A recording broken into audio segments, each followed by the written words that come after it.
Here we are, ladies and gentlemen. It came and went quickly. We're in the literal and figurative twilight of 2011, plunging into 2012. And obviously in the next week or so on the radio and on the nightly news, I'll be breaking down what we face in 2012 in more detail. But now we've got the chairman of the Joint Chiefs of Staff, we've got the Israeli leadership and others saying that the attack on Iran is on, and they're selling the same lies about WMDs that they sold dealing with Iraq back in 2003. Here we are, going into 2012, and really it's become a foregone conclusion or a self-fulfilling prophecy in many people's minds that 2012 means it's the end of the world, because the Mayans supposedly said that in one interpretation. Well, number one, I'm not going to put my faith in a religion and a system that couldn't invent the wheel, who didn't have the wheel. But also, I've actually gone and studied what the Mayans had to say. They just simply state that it means the beginning of a new hearth or a new age, okay? All that aside, the social engineers since the 60s have implanted the self-fulfilling prophecy that the world is going to basically end in 2012, so there's no point in being politically involved because it's hopeless. It's like the Borg saying you will be assimilated, resistance is futile.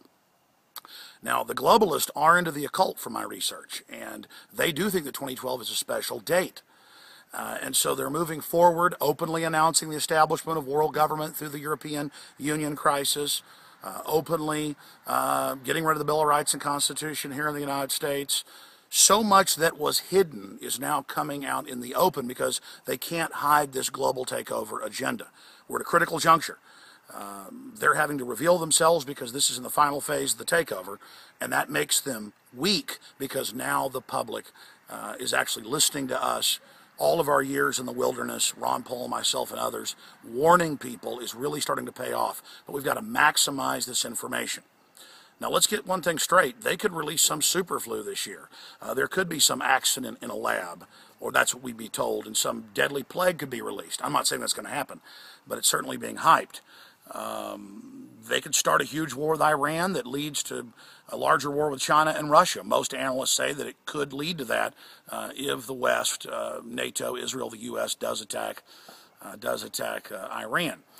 Certainly it'll cause oil prices to go up, and we've seen the media promote the fact that Iran will launch terror attacks in the West if they are militarily struck. And Iran's head of intelligence has said they will launch asymmetrical warfare attacks in the U.S. and Israel, which the controllers are more than happy to have a political diversion here from Fast and Furious and MF Global and the banker bailouts, because then they'll use that as a pretext to clamp down, and they're now announcing the TSA checkpoints on highways and that the military will be used against the citizens. So war is not good for anybody except the ruling class. In fact, most analysts say that an attack on Iran will actually prop the unpopular mullahs up, and it'll also prop up leaders in the West, including Benjamin Netanyahu, who's facing re-election coming up soon.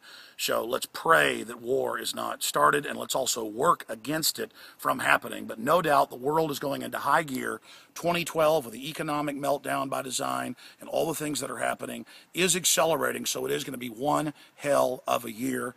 And again, as the sun sets, we're about to lose light here in the twilight of 2011, brace yourselves and be politically and spiritually and culturally engaged, because all that evil men and tyrants need to flourish is that good men and women do nothing. We'll break down more of what's coming up again on the radio tomorrow, and then back on Monday at Infowars.com. But this is a time to not be sitting on the sideline. This is a time to be active and to be involved. All right, hope you have a safe and happy New Year's Eve out there, everybody. God bless.